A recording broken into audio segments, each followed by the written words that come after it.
So as you know, last year we went to SEMA. We built the K350, had an absolute blast.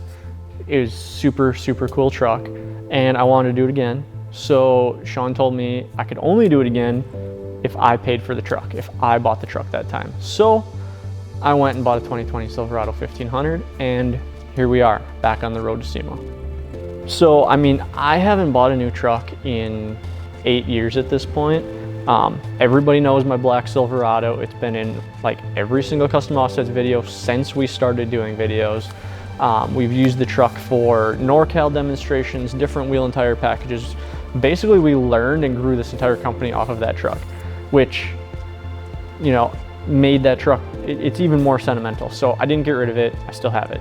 But that's besides the point. The 2020s, I absolutely hated when they came out, right? And then I started seeing them in person and decided I needed to have one. So now we're on that path, and hopefully this one can eclipse the amount of views that the last truck had. So from the moment I saw these first trucks come out, obviously they look so much better lifted.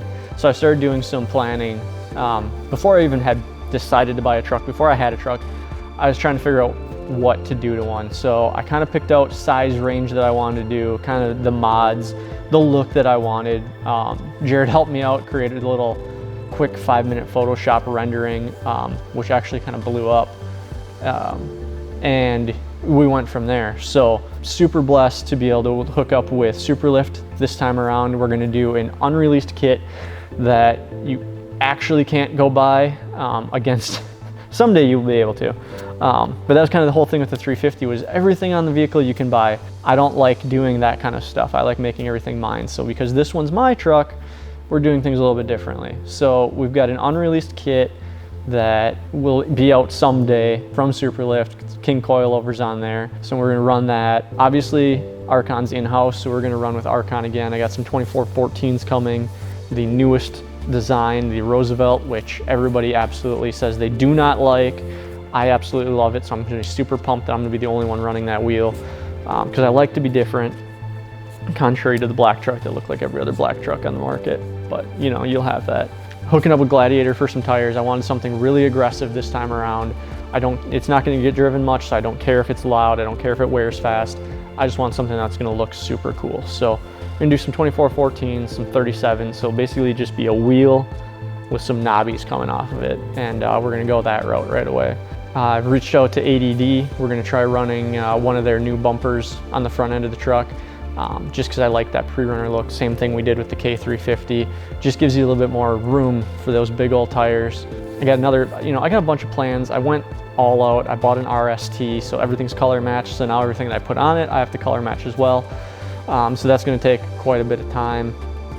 Got the Z71 with the dual exhaust on there, so we got that taken care of from the factory. Yeah, we just need to make it louder now. I mean, there's that.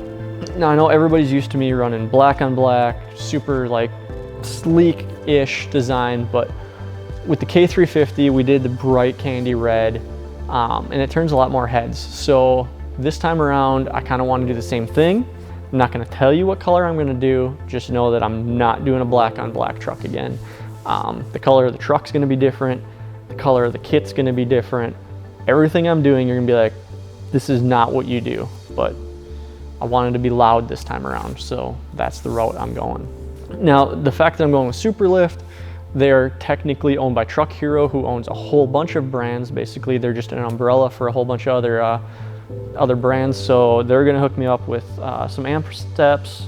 You gotta be able to get in this thing, tonneau cover. I'm working with Recon again on some lighting stuff. Also, good friend Albert, I'm gonna have him build me some lights as well. So the idea of this truck is to be loud and obnoxious, but clean at the same time. So basically taking the 350 and just toning it down into something that I'm not gonna get pulled over every day in, hopefully, and can be driven most of the time, but not all of the time, but some of the time. When it's nice out and not raining like it is right now. Now, as 2020 is as it has been, a lot of shows got canceled. So like last year, we busted our butts, get the 350 all ready for Daytona in June. Obviously that had been canceled. Everything is just shut down right now. We're still hoping to be able to go to Missouri this fall. LTN's always a good show. That is the goal for this truck. So we've got a little bit of time, but at the same time, parts are always on back order right now. We're running into a lot of issues with that. So it's a crunch, but it's not a crunch. I'm hoping that I've got plenty of time, but we'll see how that goes, because as soon as we think we have time, we don't.